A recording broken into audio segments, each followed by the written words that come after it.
Hello everybody, and welcome to another Brother Crypt YouTube video. Um, it's the 28th of February, the last day of February 2022. In Hex, I believe we are in day 819. This video is eloquently entitled Hex versus all of cryptocurrency. Now, this video was inspired by Brother Panic. Brother Panic is a teacher and he covers topics on people's spiritual technology and liberation and understanding. Brother Panic talks a lot about metaphysics and he touches on topics which might be described as occult as well. If you want to find out more information about exactly what Brother Panic does, I would say check out his website and also his YouTube channel called Occult Lectures, the website being occultlectures.com, but he's also got a YouTube stream as well. Brother Panic helped me to not have any more spiritual questions. I come from a religious background, but for many years, especially in my 20s, I'm in my 40s now, but in my 20s, just religion didn't make any sense. However, after studying Black history studies and understanding about African spiritual systems, I then went down a cycle of discovery. I encountered a lot of American lecturers, African American lecturers, who were talking about religion and spirituality and then the differences between them. And I found it unique and I resonated with a lot of content. I then found a mentor called Bobby Hemmett, and after encountering Bobby Hemmett, I then came across Brother Panic. I then did a course with Brother Panic, which touched on spiritual technology, different types of magic, and then metaphysics and some occult science as well. Since I did that course, I've never had any more questions about spirituality. I think it's just a matter of me implementing and doing the spiritual work. And this is why I feel that cryptocurrency and having financial sovereignty, for me, has liberated my spirit. For me, has made me feel like all financial areas of my life are now sort of taken care of, which ultimately makes me happier. I don't need to stress. And I'm going to be talking more about this later on. Now, I think the other side of the audience are going to be people who are in cryptocurrency, maybe in particular people who are in Hex. I've had this channel since 2017. I've been in cryptocurrency since 2015, maybe 16, definitely between 2015 and 17. And I come from a fintech background. I've been making videos. I've been, working on software for financial institutions for the best part of a decade, previous to starting up my own property company. So I also come from an entrepreneurial spirit as well. So I believe that we're going to have two different audiences, maybe those who are sort of interested in occult science, metaphysics, who are aware of Brother Panic, but then also the other audience might be people who are in cryptocurrency and they don't know who Brother Panic is or what they're talking about. So I hope that explanation sort of understands the background. Now, the reason that I'm creating this video is because I saw a video, I listened to a video back in December, I believe, which was created by Brother Panic. Brother Panic had a particular topic that he was talking about, which escapes from me now, but then the video was somewhere between 6 and 8 hours long. And I think, as I recall, I remember Brother Panic spending a good 10, 15, 20 minutes of that video at various different intervals talking about cryptocurrency.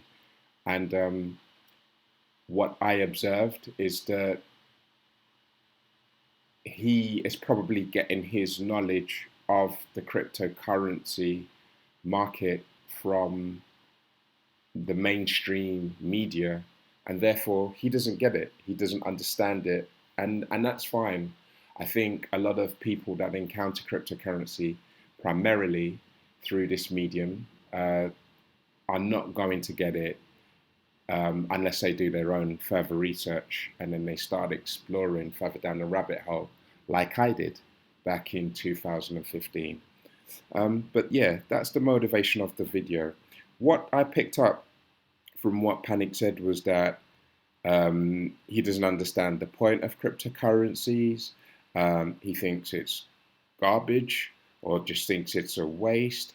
But I think why I decided to respond to him is that one thing that he said is that he admitted that he doesn't get it, and that if anybody knows more than him, then let him know so he can at least assess the information. And some of the things is he said is like, I did this, I done that, and I got this result. And he said, if you can, show him or show the audience how you've benefited from cryptocurrency, then he would actually entertain it. So this is what has inspired me to make this video. Now, why am I doing this? I'd say to create content for my own channel, to share my thoughts, my experiences, and my understanding of the situation. A question people might be asking is, well, what makes me qualified? I would say that I'm qualified to have this conversation as anybody is, but I would consider myself an expert in cryptocurrency. And an expert to me means that you know more than the next man. Yeah. So if somebody's been in cryptocurrency for anywhere from 6 months to 1 year or 2 years, I generally think that I would be an expert above that person. I'm not talking or coming or intend to come across as, me being boastful. Hey, look at me. I'm only establishing what makes me qualified. Also, since I've been in crypto for like 7 years now, at least 7 years, I previously come from a computer science background. I studied computer science at university, and then later on, prior to setting up my own property portfolio and my own letting agency business, I worked in financial technology, helping to develop financial systems. I've worked for investment banks, I've worked for retail banks, and I've worked for exchanges. I've worked for, very big blue chip company exchanges as well, one of the biggest exchanges on the world. I worked for them, and then I was there for 2 years implementing a clearing and settlement system. So I've worked from an IT perspective on very complicated financial systems. So I think that's what makes me qualified to have this conversation. What is my outcome? I plan just to primarily share my thoughts. I hope that by sharing my thoughts, I'm able to give Brother Panic some clarity on cryptocurrency, and probably confirm points I believe that he said to be true, but then also take time out to explain points that I believe that he said which are incorrect. And I'm hoping that my outcome would be to give guidance and give some information to people who are on the sidelines, who are actually thinking about cryptocurrencies and how to get into it. I'm hoping that this video will able to give them a little bit of guidance so that they're safer in this cryptocurrency world. Why do I know cryptocurrencies are a financial revolution? As a result of my profession, what I've been doing, I have come to the conclusion that cash is garbage. Cash really is garbage. Prior to the dollar, the British pound was the strongest currency in the world. And I think the British pound is roughly about 100 years old. However, in that 100-year span, the pound has lost more than 95% of its purchasing power. Yeah.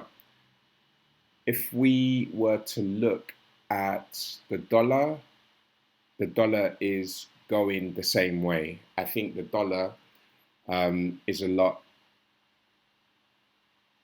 younger. However, it's lost its purchasing power a considerable amount since its inception. So therefore, the question is like, well, why is this important? You know, at the end of the day, unfortunately, in this physical, quick, gratifying world that we live in, cash is king to the majority of the population. People spend a minimum of 8 hours a day away from their home and their family to be able to get these cash so that they can feed themselves and clothe themselves and house themselves. So if you are exchanging your time, your resources, your mental health for cash, then I think you should educate yourself as much as possible about cash and money and what is the best option for you to get by in life, especially if you're going to be spending lots of time working for money.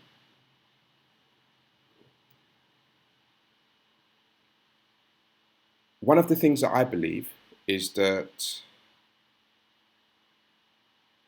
cryptocurrency right now is easier than it's ever been, but it's not easy. It's not easy because you have the ability to lose your financial resources easily. Today, there are just under 19,000 cryptocurrencies on the top cryptocurrency aggregator site. That site is called coinmarketcap.com. And in it, in the top left-hand corner, you'll see that there's like 18,000 odd cryptocurrencies. Bitcoin is one, and Bitcoin was the first commercial cryptocurrency. So if there are so many different cryptocurrencies, how does someone know which cryptocurrency to get into? And we'll be exploring this conversation further. What I will say though is, one of the things that Brother Panic mentioned was that cryptocurrencies are garbage, they're rubbish. it's like a scam. People can easily lose their money. And along those lines, I would agree. Yeah. If you are picking a cryptocurrency randomly and you don't know why you're in it and you haven't done your research, and even if you do your research, if the team or the project that is behind the cryptocurrency, if they are not honoring their obligation and the project fails, yes, you could lose your money. So it's very important to distinguish what is the best cryptocurrency to get into. Another theory that I have is that blockchain is not going anywhere. I'll look to go over what blockchain is, what cryptocurrency is, and go over these definitions in this video to be able to give people a better understanding. But one of the things that I believe is that the blockchains are not going anywhere. We are better off understanding this technology as soon as possible and get into it as soon as possible, because ultimately we will find ourselves ending up on the blockchain. Case in point, 20, 30 years ago, people were intimidated of computers. People were intimidated of desktops. People were intimidated of PCs. And it was only a few enthusiasts that started buying home computers, probably back in the late 80s or early 90s. However, fast forward today, everybody's name and details of every individual's aspects of their private life are on computers. You can't escape it. You might not have a computer in your house, but information about you is stored on a computer. So therefore, computers are integrated in the society and they are used to run our modern affairs. So I bring this up to just to change people's perspective, because people are like, oh yeah, this blockchain, oh yeah, this cryptocurrency, oh, I don't understand it, so I'm not going to get into it. I recommend that people, take a little bit of time to understand it and get into it slowly, because like I said, if you are not in cryptocurrency soon, you will be. It's just that you know about it. So I believe it's better to be proactive, understand a technology, especially if it can empower you. I implore you to look into it further and don't be shy.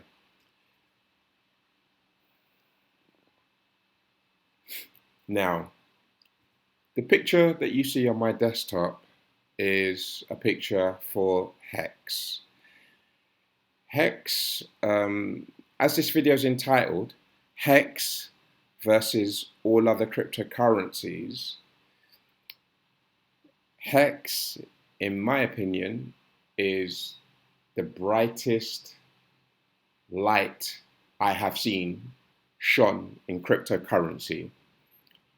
This picture here is was taken in London on December the 2nd, 2021. I attended this event. I met many of the beautiful women here. If I didn't meet them at the event, I've met them at other networking events. The man pictured in the photo is called Richard Hart. Richard Hart is the founder and the creator of Hex. I don't even think he would be described as a founder, but he's certainly the creator of Hex. And Hex, in my opinion, is probably only one of three or one of four, maybe stretch it to five, out of that 19,000 cryptocurrencies that has utility, that I see will be here for many years to come and has helped many people enhance and benefit their lives.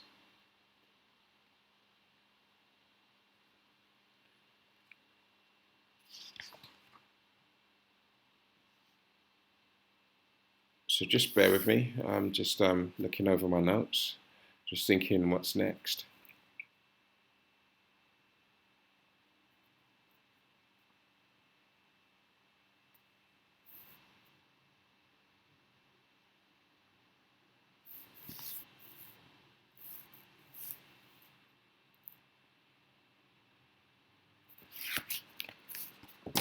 So I think the best thing now is for me to get into cryptocurrencies and what are the differences between cryptocurrencies, and maybe also touch on some definitions. Um, I'm going to aim to have this video no less than 1 hour. There's quite a bit of stuff that I want to say, so I'm trying to give myself a cap of 1 hour.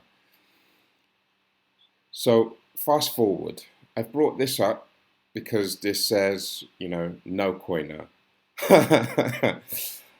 Guys, I want to let you know that people in cryptocurrency, yeah, call people who are not into cryptocurrency, they call you guys no coiners. Here's the definition on top of Google. A no coiner is someone who believes cryptocurrencies have minimal value and or are doomed to fail. Consequently, they don't hold BTC, Ethereum, or any other digital currency. Technically, Brother Panic, you would be called a no coiner, and I'm sure you're happy with that, but I'm just sharing the lingo with you. I'm trying to shed a light onto how the community of people who are in crypto, what they feel and how they sort of, contrast themselves against others. Now, this is CoinMarketCap. As I mentioned earlier, this is the aggregation site. And then we can see here that there are just under 18,000 cryptos. I actually thought that there were 18,000 something, making it under 19,000. But there's just under 18,000. And then here in this site, we have Bitcoin, and then this is followed by Ethereum. I think today I will talk about just these two cryptocurrencies as well as Hex. I think it's best that I give you a little bit of understanding and a little bit of a background lesson into cryptocurrencies so that we can come to some sort of common understanding. So here I've got the Bitcoin chart. I'm just going to refresh the page. As we can see right now, Bitcoin is currently about $40,000, 880. Right, and you can see here that Bitcoin is ranked number 1. The reason that Bitcoin is ranked number 1 is that this website goes by the market cap. Market cap means market capitalization. Now, in Hex, a lot of us, we believe market cap is really not that important. It's really only used as a metric to gauge, how big is this cryptocurrency's supply of the market. If we go back to Bitcoin, the total market cap is around 721 billion, right? And then we have the total market cap of the whole entire cryptocurrency at 1,722,000,000,000. So that means that Bitcoin, according to these mathematics, is worth about 41, 42% of the whole market. Okay, so that's the only relevance that market cap has, in my opinion. Now, why am I bringing up Bitcoin? I'm bringing up Bitcoin because I think hexagons and other cryptocurrency people who are in altcoins mean alternative coins to Bitcoin. But I think people give Bitcoin a bad rap. I don't call Bitcoin shit, and I'll never have anything negative to say about Bitcoin, because how I see it is Bitcoin came first. If there was no Bitcoin, there would be no Ethereum and there would be no Hex. So we should always give Bitcoin the proper respect that it deserves. And what I like about Bitcoin is that it's so simple, it's old technology, but it does it well. Now, does it do it well in terms of electricity usage? Probably not, but that's a whole different conversation. However, Bitcoin is a simple sort of, has simple functions, has simple things that you can do with it. In fact, the only thing that you can really do with Bitcoin is send it. You can buy it, you receive it, and then you send it or you transfer it. That's really all that you can do. But what is the magic with Bitcoin? The magic with Bitcoin is that it is the first decentralized money. Now, that to me is such an important word, because if we're talking about freedom, if we're talking about spiritual freedom, being able to do what you want to do, not have to work, in a job or work for the man, then how are we going to do it? What is business an objective? It could be, but I've been in business and business is hard. And one of the things I liked when I spent time with you, Panic, was that, you said it's not about being a businessman. And for me at the time, it was about being a businessman, because when I was studying in Atlanta, um, my property company was probably at its all-time high. I think we were taking in something like about 30, yes, somewhere between 25 to 30,000 pounds a month, in rent, you know. So my business was doing quite well. I was making a lot of money. But then how I looked at it is that my choices were, I either work in a job in a city, work for Mr. Anderson in that office, clocking in, dealing with all of the politics, dealing with the microaggressions, dealing with all of that nonsense, or go it alone, start up my own company. And then when I started up my own business, especially for the first 5 to 6 years, I was working harder than I was in the city. But I was fine with doing that, because any money I made, any profit I made, any progress I made, it was amplified. I felt so happy. But then after a while, I realized, like, yo, I'm actually working a lot harder than I used to work in the city, but then my remuneration is less. So I know from first-hand experience that setting up a business is not easy. And this is something that you mentioned to me. Yeah, it's not about being a businessman. And with that, I would agree, The question is, especially for a lot of young people, is, well, how are you going to survive? How are you going to survive? Yeah? And I think how you answer that question is a reflection on who are you as a person. Because, some people, they have talents, like A liar wrote a beautiful book called Let God Out. He has talents to be able to write. He created that book, wrote it, and then let it out to the public, and it done well. I bought it, and I liked it. So is the next step to be an author? Maybe for some, but not everybody's gonna be creative. So so for me, what was important was, well, how am I gonna make money and do as little as possible? Because one of the things that you mentioned is that gentleman of leisure lifestyle, and I wanted it, but I was working far too hard for me to really call myself that, if I'm honest. You know, However, fast forward, things have changed now. So Bitcoin came along. Bitcoin under the hood is basically nodes. Yeah. So here I pulled up this definition. In a peer-to-peer network, computers on the network are equal, with each workstation providing access to resources and data.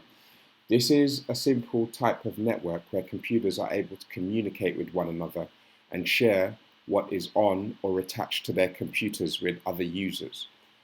Perfect example. So, Brother Panic, do you remember LimeWire? Have you heard of Pirate Bay? I know that you were in the porn industry, so if you were in the industry of making content, you must have been aware of uh, piracy and people, you know, copying your content and circumventing paying you. How are people able to do that? Well, most videos, most films, Hollywood films, big budget films, they are pirated. You use things like Pirate Bay, or you use things like torrents. You go to torrent indexing sites. You type in the film that you want. You download the torrent, and then you start your client. So I don't know if you've heard of something called LimeWire, right? Yeah. So LimeWire is a piece of software, and it operates for peer-to-peer file sharing, client. So basically, once you download a torrent from a site like Pirate Bay, you open up your torrent. You open up a piece of software like LimeWire. You start that torrent, and then your pirated film, gets downloaded from like 10, 20, 30, 40, 50 computers all around the world. As long as those computers are on, you get your film. When it's 100%, you can watch it. Yeah. So we are all on peer-to-peer networks. Brother Panic, this is exactly the same technology Bitcoin runs on. Yeah. What gives Bitcoin its value is people running the node on their computers, which means that we don't need any decentralized banks, because now when you put your Visa card into a cash machine, or when you use it to pay for a meal at the pizzeria, the merchants processing nodes, their terminals, are talking to centralized servers, which belong to either your bank or Visa, or to both of them. But they're not touching any random individual's um, computer. Yeah. So when I think peer to peer, I think of random individual civilian computer. Yeah. However, when we're talking about centralized servers, like banks, or like financial institutions, we are talking about centralization. So that's the big difference. That's the point I wanted to make. Look at Bitcoin as a peer-to-peer network. Look at it similar to LimeWire. Yeah? Think about it. You sending one Bitcoin is like you sending a little file. That's the technology. Now, it seems so simple, but when I understood that, when I took away the layers of complexity of Bitcoin, it's this, it's that, and really understood it at a basic level, I was like, oh, this is unique.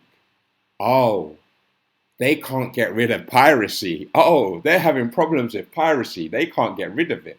Why can't they get rid of it? It's because it's on peer-to-peer networks. Because look, even Sony, they tried to clamp down. They even complained, I think it was to Obama, they tried to clamp down on piracy. And what did they do? They took away a site like Pirate Bay. And then what happened? Like 12 more sprung up in those places.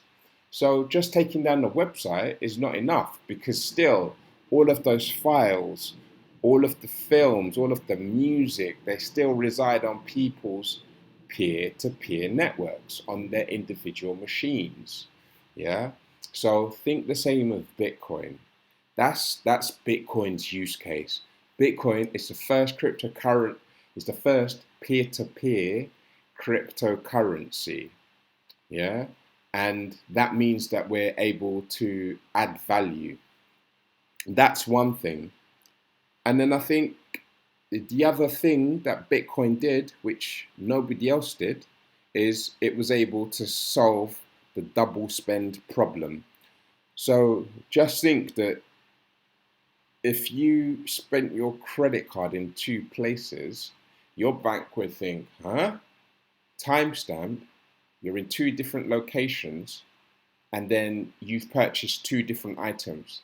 That's impossible, because the bank will look at it like, well, only one card is valid, and therefore you would be able to say it's a fraudulent claim, because you can only be at one place or the other, and then the bank is likely to reimburse you for the funds that left your account for a transaction that you didn't quite recognize. Well, this is sort of the problem that Bitcoin was able to solve. It was able to solve the issue of double spend. So now, solving the Byzantine general's problem, you can't have duplicated cryptocurrency. Now, that might be able to happen through errors or through bugs, but the majority of users are not out here creating Bitcoin out of thin air. And I'm laughing because other people are creating other cryptocurrencies out of thin air, but the majority of these do not have value. What I would say is, well, what does add value? And I think what add value is primarily a network or the community. The more people that you have in a network, the more people that you have in a community, the more value your coin is likely to have. And in my opinion, it would need a great use case as well. Right. So next cryptocurrency I wanted to give you an overview is Ethereum. Today, we can see Ethereum is ranked number 2, and the price is $2,806. Now, Ethereum is a game changer in its own right, because that came onto the scene. Because Ethereum came onto the scene on 2016, I believe. It might have actually been 15, but I remember using it in 2016. And what Ethereum does is that it was able to implement the ability to have a smart contract. Well, what is a smart contract? I think the best way I can describe a contract is that it is attached to your cryptocurrency wallet, and it gives your address the ability to execute certain functions. That is what Ethereum does that no other cryptocurrency did before it came on the scene. Again, Ethereum is responsible for implementing smart contract functions. And this is what makes it a game changer compared to Bitcoin, because now you're able to program your money. Yeah, if we're looking at Bitcoin as peer-to-peer money, peer-to-peer cryptocurrency, well, now we're able to program that shit. So you might think, well, why do I want to program my money? That's a very good question. And I could probably talk to you for about an hour or two. But in essence, what I would say is to have more options, is to make your money smarter. So this leads me now onto Hex. Now, this is one of my accounts. This account is my Hex small account, I would say. I have some other accounts, but this one is relatively new. It's less than a year old.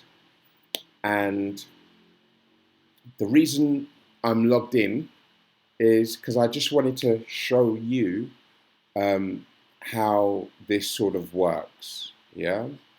So if we go to the main site, Hex, and then we go to transfers, we can see how much money's come, and then I've doxed myself. How Hex works is here, okay? So if we look here, today is 8/19.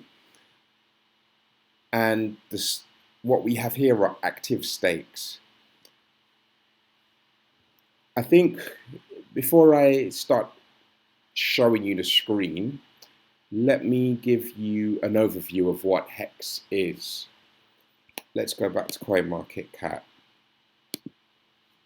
So, right, here on page 3, we have Hex ranked at 201. Now, you saw Bitcoin at rank number 1, you saw Ethereum as rank number 2. Hex has been ranked as high as rank number 3. The reason that we're seeing it now on 201 is that Hex is being gatekept. The owner of this website, CoinMarketCap, is called Binance. And Binance are the largest cryptocurrency exchange. They actually have their own coin, their own token as well. They have their own blockchain. But Binance are notorious for being an exchange. Hex is being gatekept for multiple reasons, because Hex encourages you to stake your coins for a period of time and encourages you to stop trading them. Now, one of the things I like about Richard Hart is that Richard Hart has been in crypto for a long time, and he's spoken about delaying gratification. Basically, he said that, Bitcoin at one time was probably worth $1. And then there were loads of people who bought Bitcoin at $1, and then they sold it when it was $10. or $100 or $1,000. And then those people thought that they had done so well because their Bitcoin holding increased from just under $1 probably to thousands of dollars. And then they sell out. Now, the problem with this is that, well, if you bought from $1 all the way up to, let's say, $100 or $1,000, how would you feel now if you cashed out because Bitcoin is now worth $40,000? Yeah, you delayed gratification for a certain amount of time, but you did not sell out at the top or even close to the top. So basically what Richard Hart is encouraging through Hex is that people hold on to their assets, to their cryptocurrency for a longer period of time. Because the longer you hold on to something, the more likely it is going to be in the future. So, if we go back to the Bitcoin chart and then also the Ethereum chart, you'll see that most of these graphs, they just go up and into the right, yeah, because that is against the dollar. So we're looking at the day chart right now.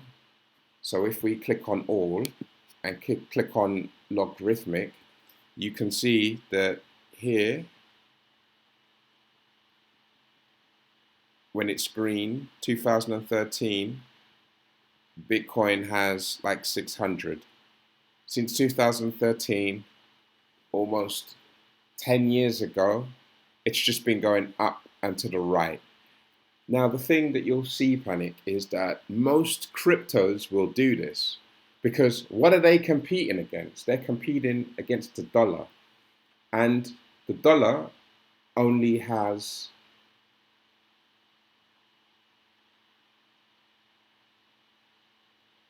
belief that it's backed behind. People only work for the dollar because they believe in it. In the 60s or in the 70s, prior to the Bretton Woods Agreement, the dollar used to be backed by gold. Right now, it's not anymore. Since 2020, within 26 months, the US government has printed at least $3 trillion. That's huge amounts of money.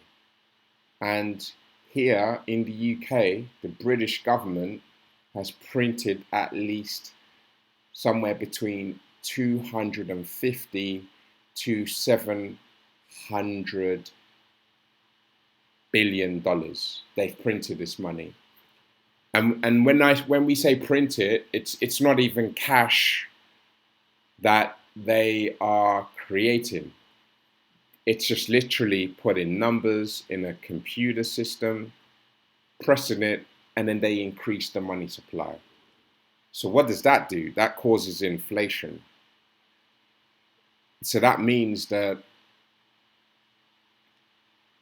the Minute Maid orange juice has now gone from about $6, $7, $8 to probably about 10 or 12 now. And that's happening across the entire spectrum for all goods and services. So that means that, if you're working in a job and you were struggling on your income and you haven't got paid within the last 2 years, you're struggling even more because everything's gone up. Your wages have stayed the same. So that's putting more stress on you. So if we look at Ethereum and we look at the same parameters, it's more or less the same thing. Yeah, it's going up and to the right gradually over time. Yeah, up and to the right gradually over a period of time. Now, yes, the crypto market has dips, and this can be quite scary to the newbie, or it can be frightening to the no-coiner. But how I look at it is it shows you that you are in an asset class, which is alive. Yeah. If you're holding dollars, you are not going to see this volatility, i.e., meaning that. Well, let me show you. Let's look at the historical data so we can see the differences in prices in between 2 days.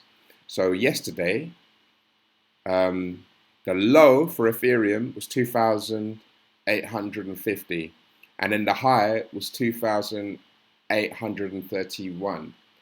So that's almost like a 10. It's like a 20% rise almost. Yeah, the price fluctuated between 20%, and that's only in 1 day. Okay, this is cryptocurrency. Yeah, the prices fluctuate, and for me, I love it because it means that your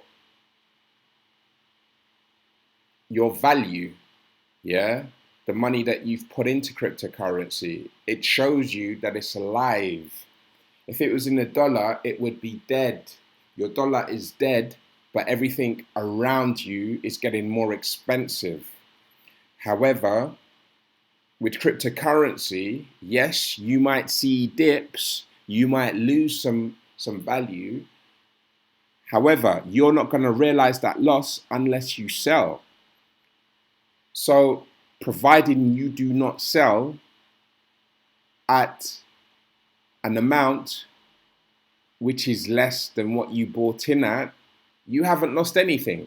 It's just the value of your asset on that day is deemed less. So for me, I like it because it means that if I have my money into cryptocurrency, it's alive. As well as taking a 20% dip, it also has the ability to increase by 20% that day. And this is what we're here for. We're here for gains. Me personally, I want to put my money in a safe location and not have to look at it every day, not feel like I have to sell. And Hex is able to do this. Hex is able to do this so well. It's doing it so well that it's gate capped. Yeah. So this is why it's on page 201. Let's look at the Hex chart.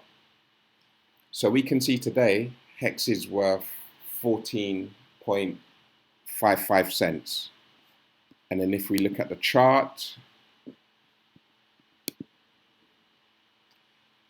similar to Bitcoin and Ethereum, up and straight to the right. Yeah.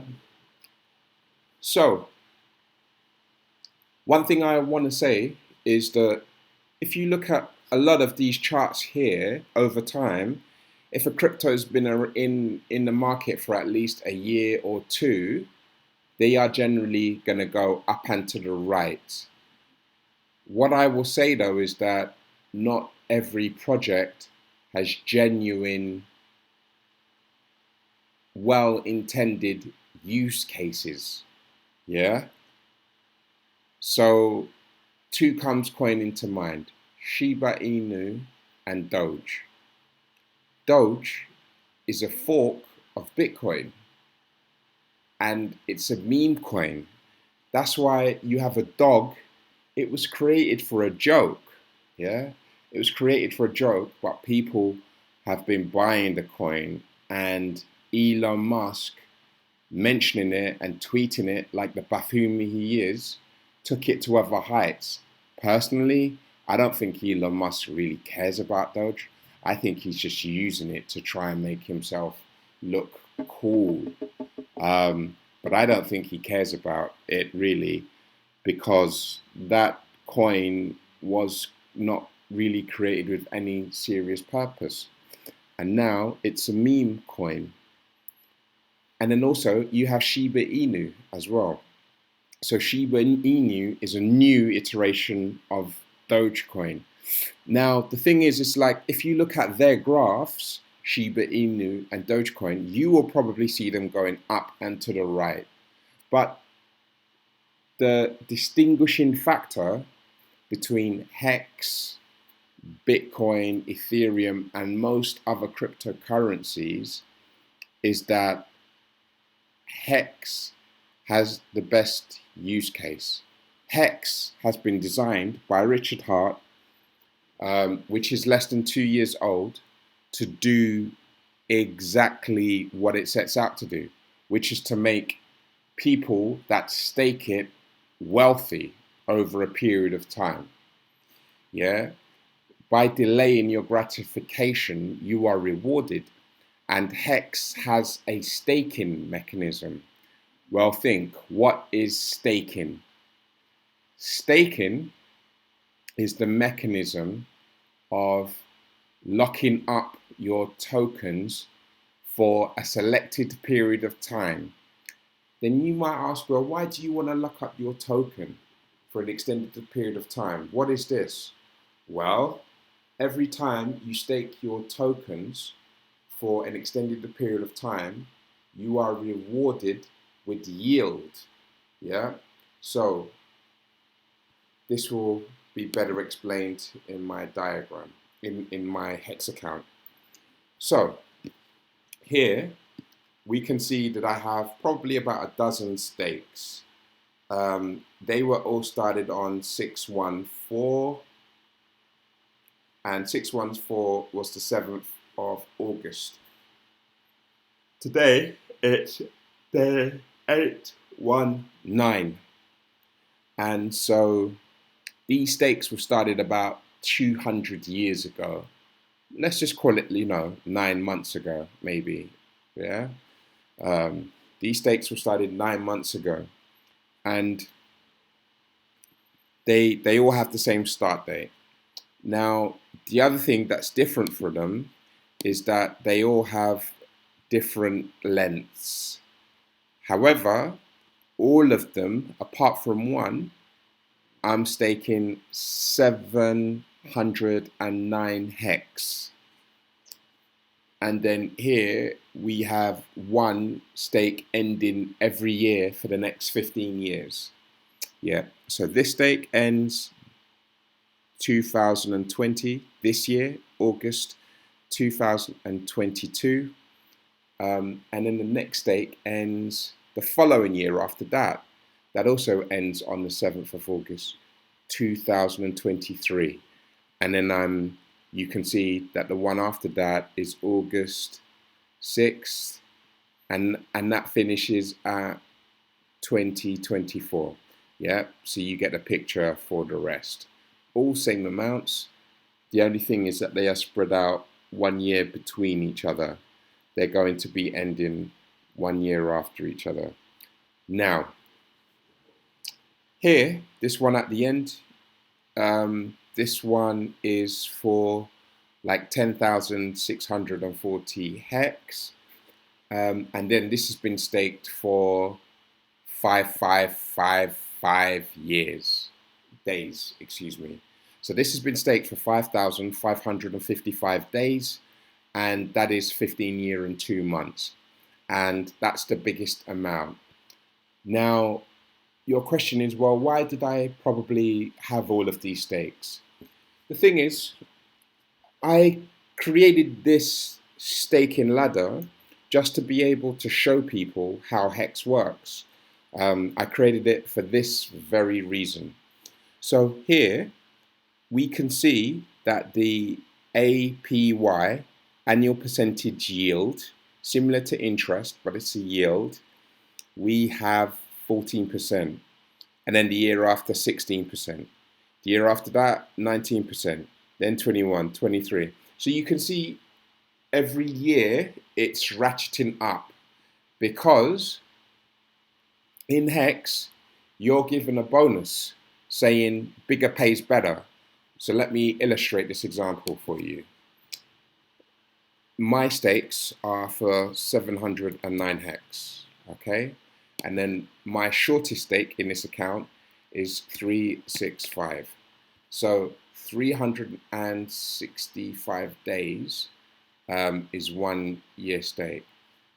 And what I'm given with are T-shares, yeah? I'm given 0.04 of a T-share, which is fine, okay?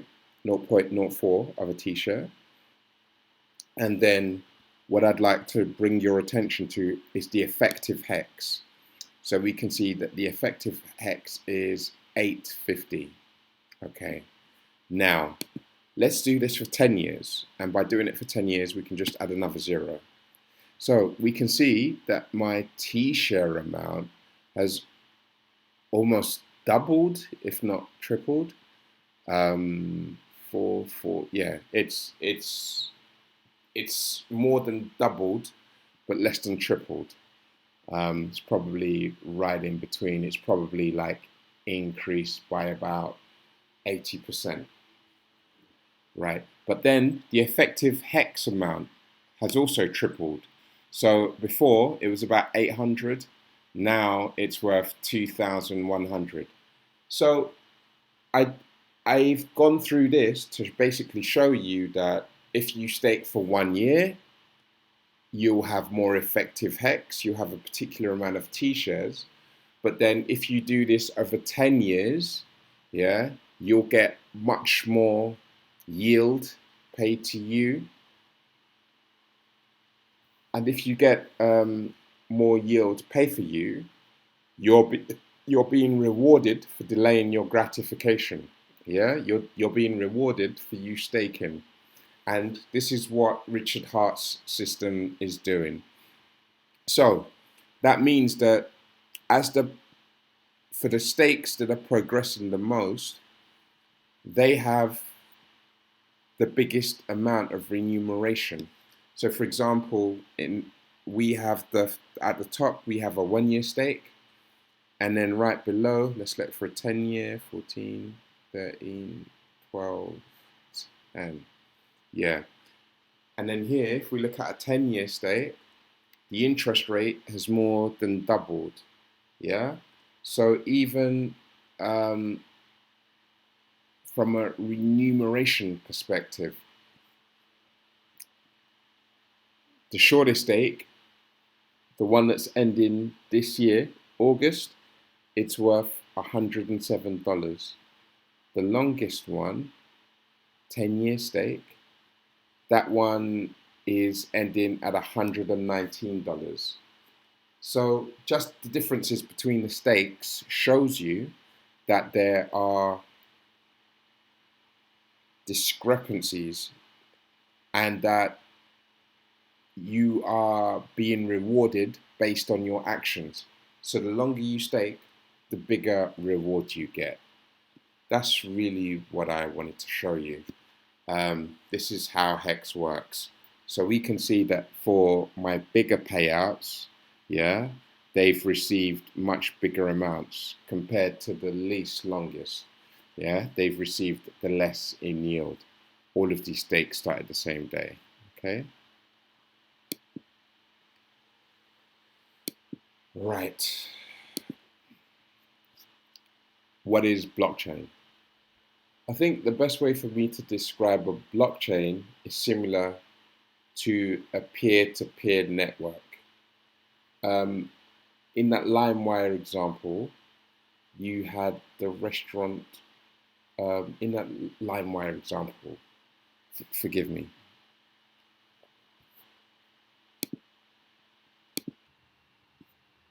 Yeah, excuse me for a second. So as I was saying, a blockchain is another definition, and I think it would help to go over this definition to give better people a better understanding.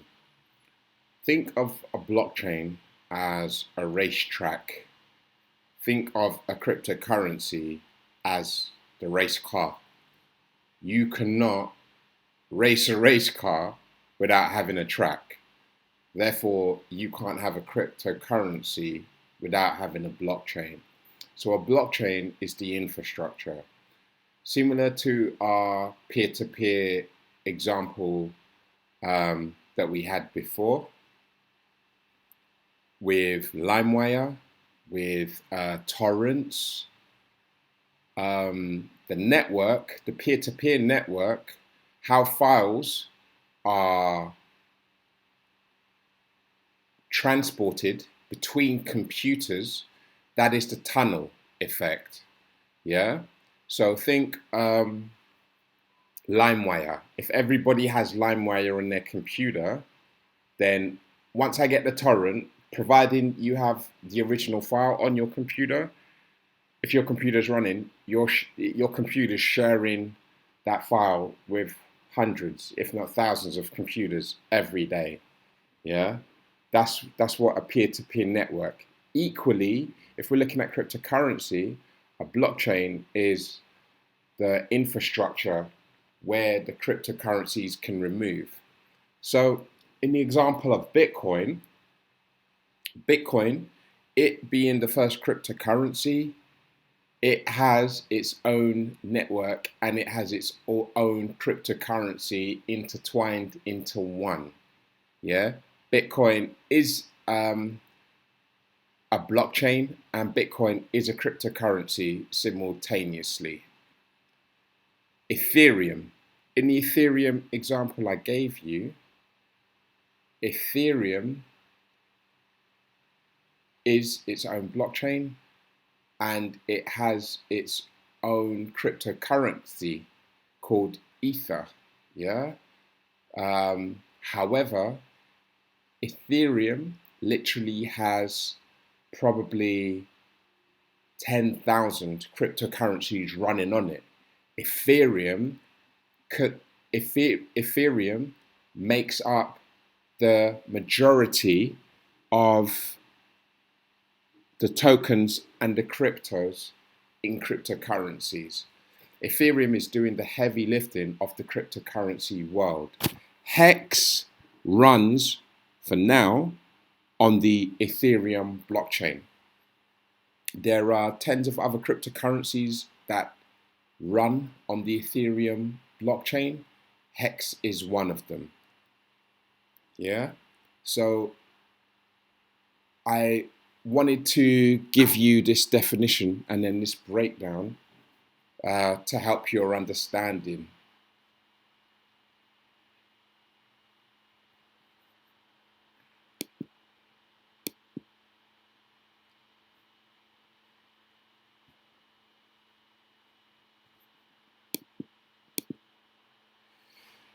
Another word that's also very important in cryptocurrency is the word immutable.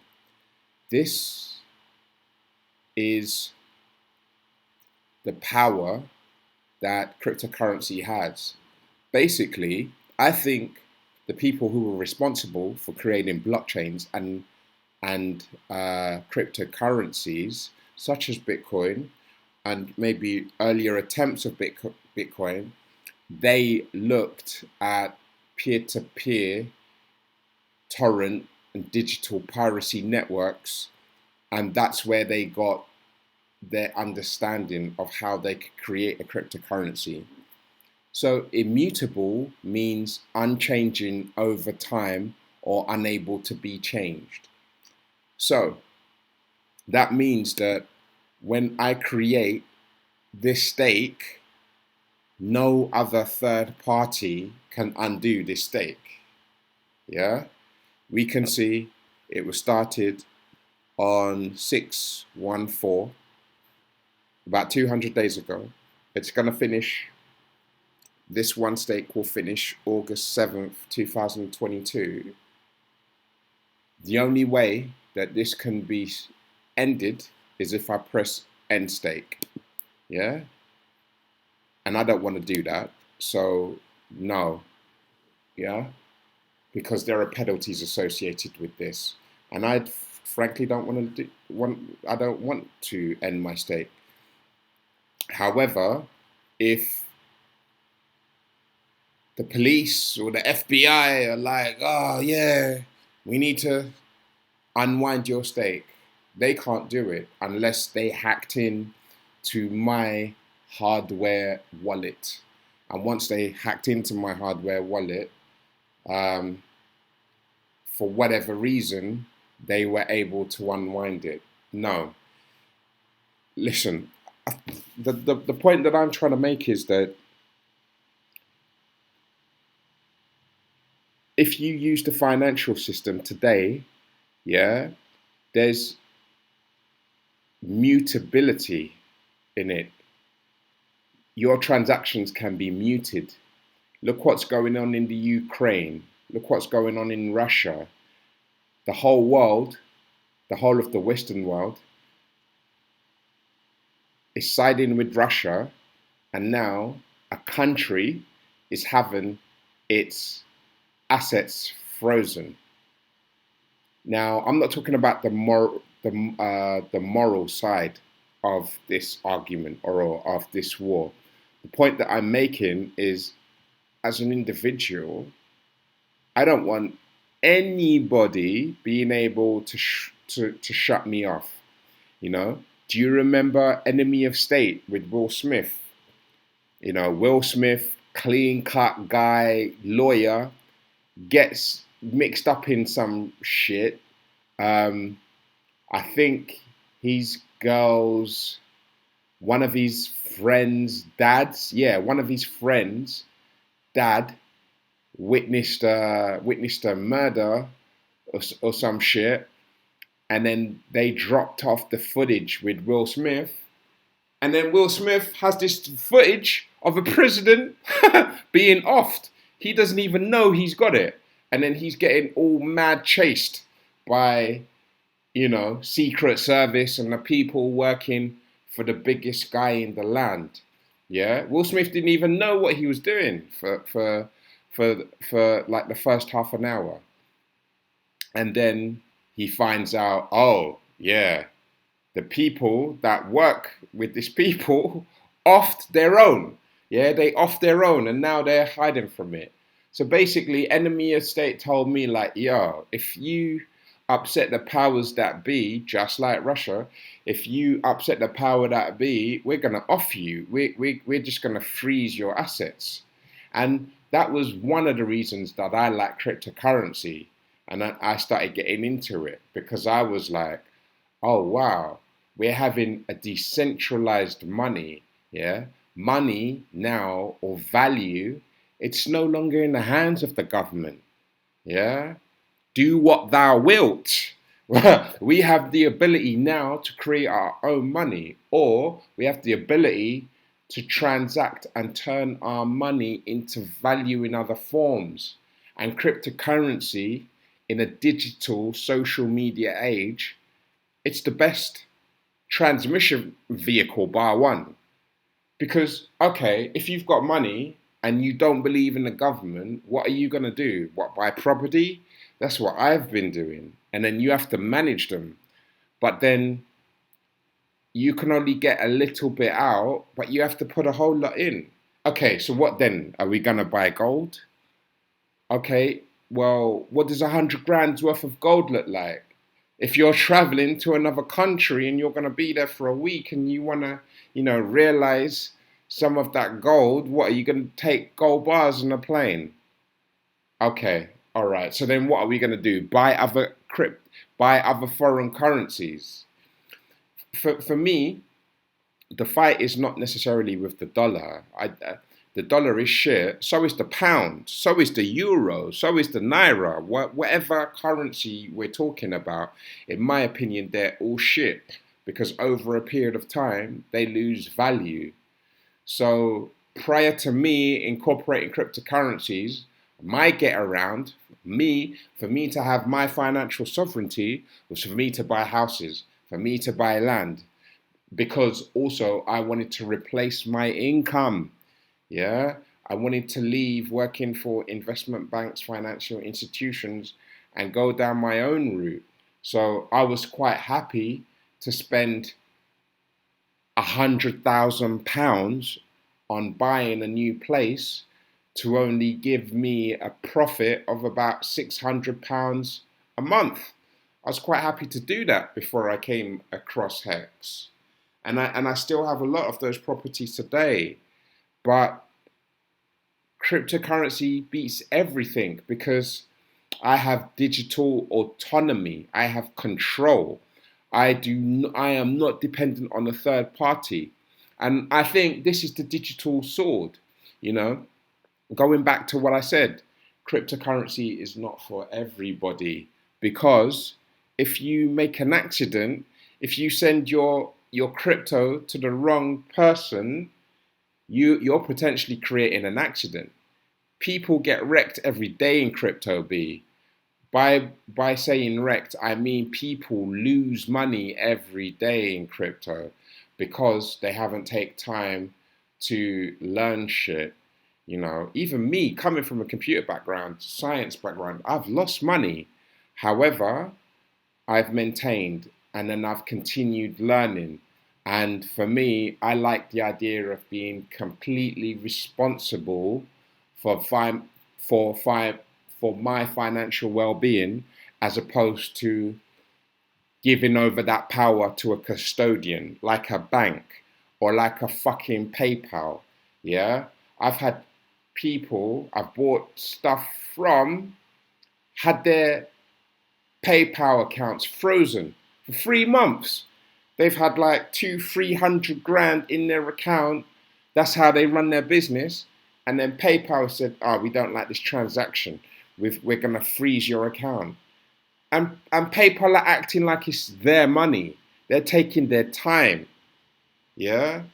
So imagine if you're running your business on PayPal, and then PayPal's like, yeah, we think this transaction's fraudulent. We're not going to process it. And bang, we're going to block your account indefinitely until we conclude our investigations. Bullshit. That doesn't happen in crypto, B.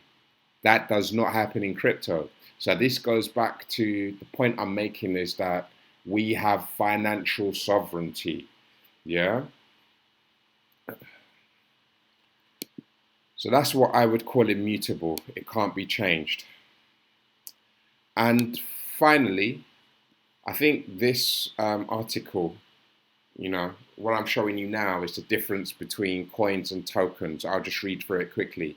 Coins, built onto a blockchain, native to its own blockchain technology, require significant resources and skills to create, mostly distributed through mining, used to store or transfer money, valid with any merchant who uses the currency, versus tokens, built on top of any existing blockchain, relatively easy to create, mostly distributed through ICOs, initial coin offering, valid with one merchant, variety of uses, security asset representations. So that just goes back to the differences between coins and blockchain. You know, basically, Ethereum has its own blockchain and it has thousands of tokens run it on it. Some blockchains like Bitcoin, they only have their own coin running on it. Hex is a token, yeah. So it runs on the Ethereum blockchain. Yeah, that's what Hex does. It runs on the Ethereum blockchain.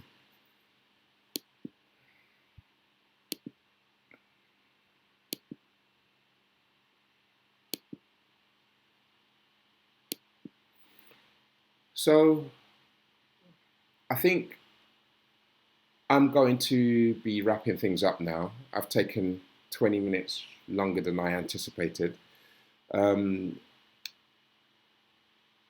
Another thing that I think would help people understand money and value is to read The Ascent of Money.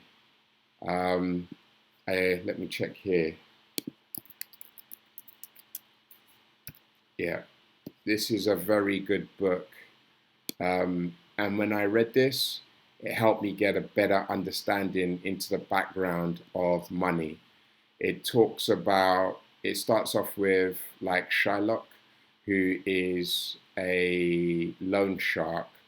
And then it talks about the Medici banking system as well. Then it talks about how banks got the term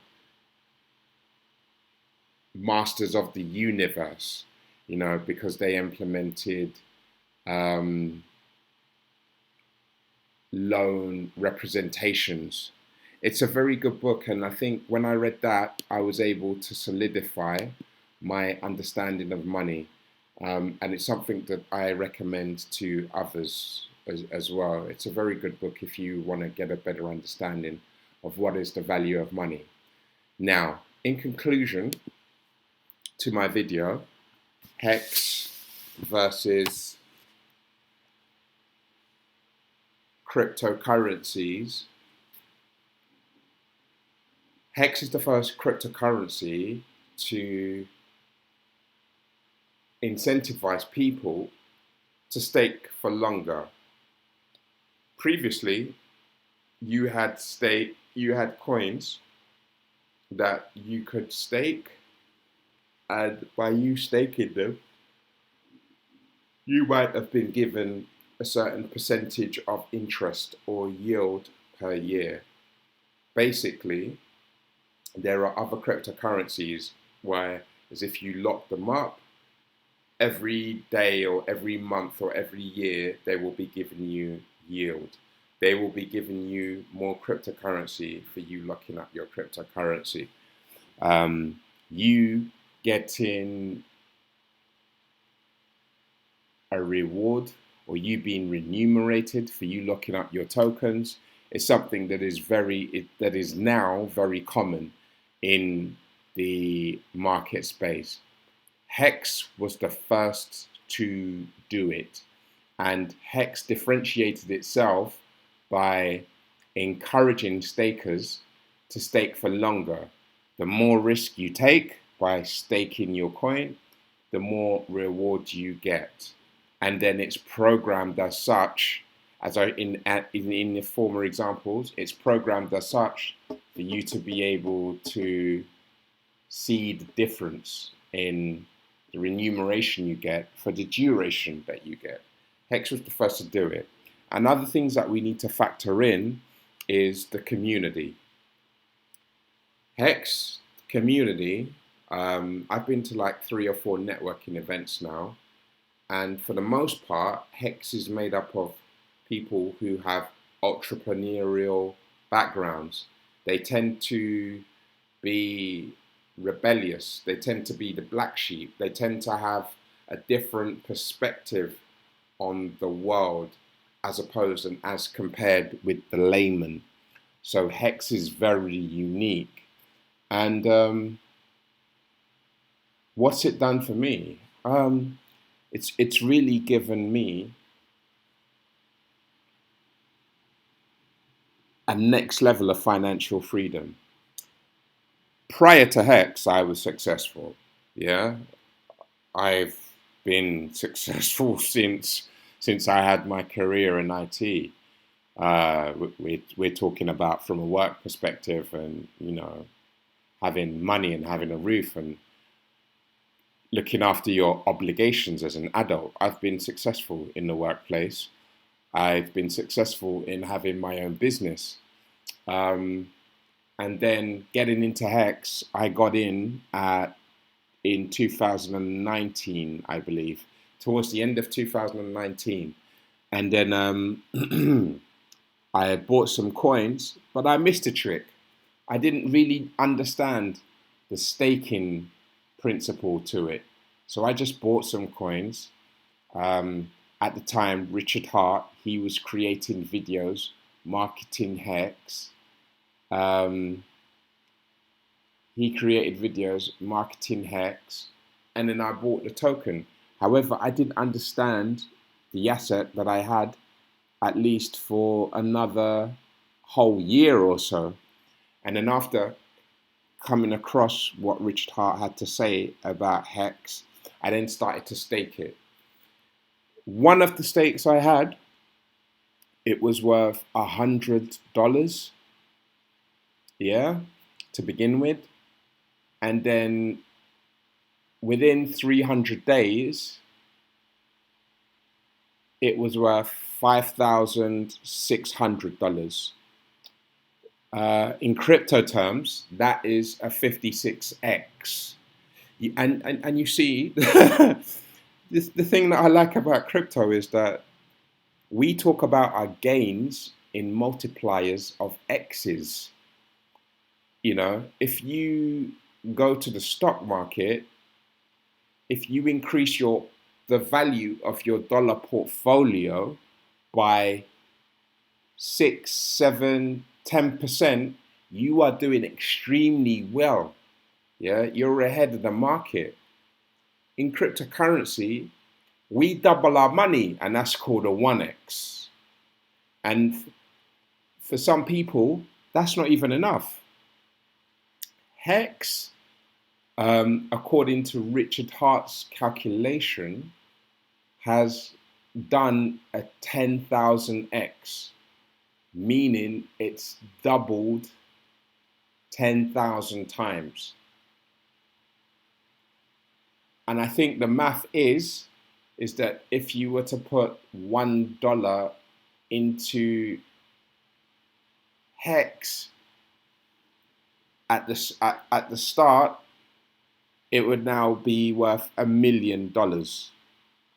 Yeah, I think in most cases, people that entered into Hex with like $100, their account's worth over $1 million now. Yeah, so Hex has made fantastic gains. Hex has made the biggest amount of gains bar no other asset. Hex is one of the best performing assets in the world.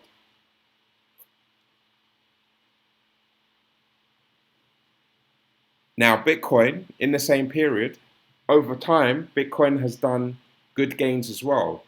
Bitcoin's done like, I think, 6 million% returns. Hex's maximum is 1 million%. And I think that's within a 1 year, maybe 2 year, less than 2 year time frame. Hex has done very well. It's unprecedented. It's done things that no other cryptocurrencies have done before. So that's what I like about Hex. I have used Hex to have an additional stream of revenue on the side. And the beauty is that with Hex, you do not have to do anything. This is the most passive form of income ever. Originally started off with 709 coins. Yeah. Every day I receive more Hex. Yeah. Every day from this account. In 200 days from this account, I've earned just under 4,000 Hex. I started with just under 22,000 Hex, and I've already received almost a quarter back. Not quite a quarter, but almost a quarter back. Yeah. So I don't have to do anything from this. I don't need to run a business. I don't need to get out of bed. I don't need to brush my teeth. I don't need to put a suit on. This is really passive income. The disadvantages, yeah, is there are dips in the game. As I showed you the price, yeah, this price is not static. If you bought in here and you sold here, you would have sold at a loss. So you have to factor that in. If you're thinking, oh yeah, the price of Hex is going down, don't sell, because you're only going to make a loss. So that is one of the risks that people have to be aware of. And in fact, I don't even see it as a risk, because I see it as an opportunity. Because if Hex can create you more Hex, if you buy it as cheap as possible, then you know that you're guaranteed to make more Hex. So there's nothing better than paying cheaper hex, in my opinion. But for most newbies to have the confidence that I have, it's going to take them a lot of research and lots of time at exploring this landscape. And they're going to have to be prepared to take the risk and run. So we're now at 1 hour and 30. I could keep talking on about this. How I use hex now is I have lots of different stakes. I have stakes ending anywhere from now into the next 15 years. However, a certain section of my bag, I stake for anywhere from 30 to maybe 90 days. And then I will sell all of the interest, and then I'll use it, to enjoy my life. So I'm never reducing the amount of hex I have. My principle is always the same, or if not, I'm adding gradual incremental amounts to it every month, whether I buy the hex in cash or whether I restake some of my profits into future stakes. I'm always increasing my hex position. So hex works for me. Hex can pretty much work for anybody, provided you have the patience and you're willing to learn something and you are willing to have a long-term perspective. I tell people, if you're not gonna at least be here or stake or be in here for like 2 to 3 years, you really shouldn't bother. Yeah, you really shouldn't bother. But if you have a long-term perspective, this is the right cryptocurrencies. Yeah, and in hex, you don't even see that many women in cryptocurrency, and look at all of the women, smiling. I've been to at least 3 or 4 cryptocurrency events over the years, and if I'm honest, I've never seen as many women in hex, because I think women, they understand the use case and how it can benefit them. Listen, people are not just in cryptocurrencies to be geeks or because it's cool. I think we're way beyond that. I think people realize, primarily, there's a chance to get rich in cryptocurrency. And then if you're more like me, you're like, I want financial sovereignty. That was my reason. And then now I said, well, I've got financial sovereignty. I want to be motherfucking rich. And this is what I've been working on, ensuring that I'm going to get rich off crypto, creating another income stream for myself. Yeah, so guys, sorry for the long video.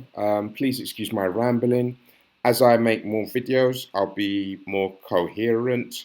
I'll be a bit more straighter to the point. I'll be a bit more organized. If you want to get hold of me, you can send me a message over Telegram at Brother Crypt, BROTHER, Crypt, CRYPT, Brother Crypt. Just send me a message. Please like this video. Please subscribe it. If you've got any questions, leave me a comment. So I think that's it, guys. Thanks for watching my video.